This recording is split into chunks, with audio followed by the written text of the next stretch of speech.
So guys, ito nga pala yung part 3 ng renovation or yung paggagawa namin dito sa physical store ng Kicks Moto original and authentic shoes here at Sabang Dasmariñas in front of Hardin de Dasmariñas.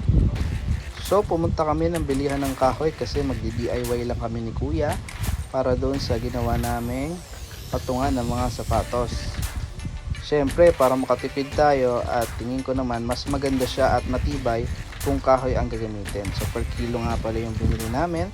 At ayan si Kuya, napakagaling yan kasi siya rin yung dito sa may kabila namin. At napag-alaman ko nga na all around talaga siya. Pwede siyang gumawa ng electrical, ayan, ng construction, ng kahoy at iba-iba pa. So sa lahat ng mga gustong magpagawan or renovate, kontakin nyo lang si Kuya or contact me para ma-refer ko kayo kasi napaka reasonable ng pricing niya and magsasuggest pa siya sa inyo kung paano kayo makakatipid. So panoorin nyo hanggang dulo at para makita nyo maging resulta nitong gagawin namin na rack ng sapatos. So ayun po. So dito sa part na to tinutulungan ko si Kuya kasi syempre mag-isa lang siya at para matuto rin tayo, no? So ayun nga, kinulang pa tayo ng kahoy at ayan, ninupag ko na lang kasi wala tayong magagawa. Kailangan natin ng materyales para matapos na natin agad yung store at makabili na kayo ng mga sapatos dito. Ayan, at ina-align na nga ni Kuya at ganyan kasi yung magiging setup niya dahil yung pader namin ay hindi siya simento, kahoy lang siya. So kailangan namin gawa ng paraan kung paano namin siya makontrast. So pumunta muna ako ng Divisoria para humanap ng t-shirt na ito pang giveaway natin sa opening. So lahat po ng bibili ng shoes sa opening, magkakaroon po tayo ng free t-shirt with printing ng Kicks Moto. So napakaganda po niyan and 3 feet na po yan. So yeah. At ito na nga yung naging resulta. Tingnan nyo naman, napakaganda, no? So naglagay pa kami dyan ng Jordan. Ayan. Ayan na nga ang kinalabasan.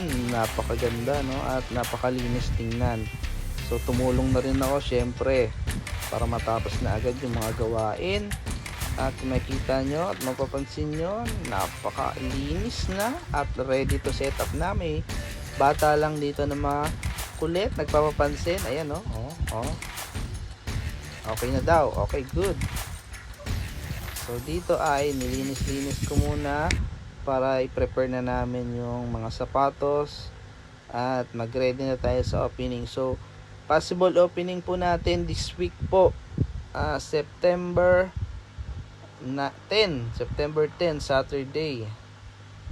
So punta po kayo at magkakaroon po kayo ng free t-shirt. Magkakaroon tayo ng mga promo dyan, halos lahat below SRP. Pwede po kayo mag-resell and mag-bulk order.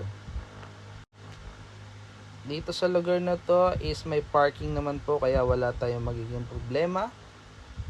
And ayan, at syempre yung mga kahoy nga na na-setup na natin, kailangan natin i-varnish para maging mas malinis siyang tingnan. Syempre tayo pa rin ang gagawa niya, no? Para matuto tayo at hindi tayo asa or magbabayad po sa iba.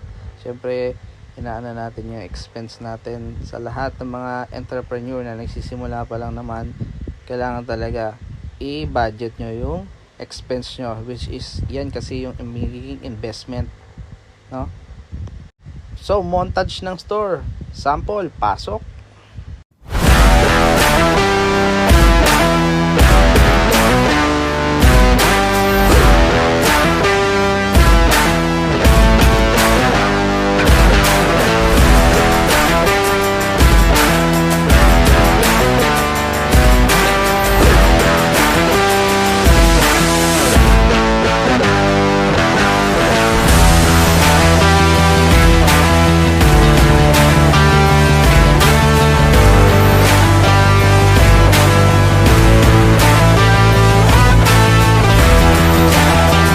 Thank you, Po from Kicks Moto. Follow for more.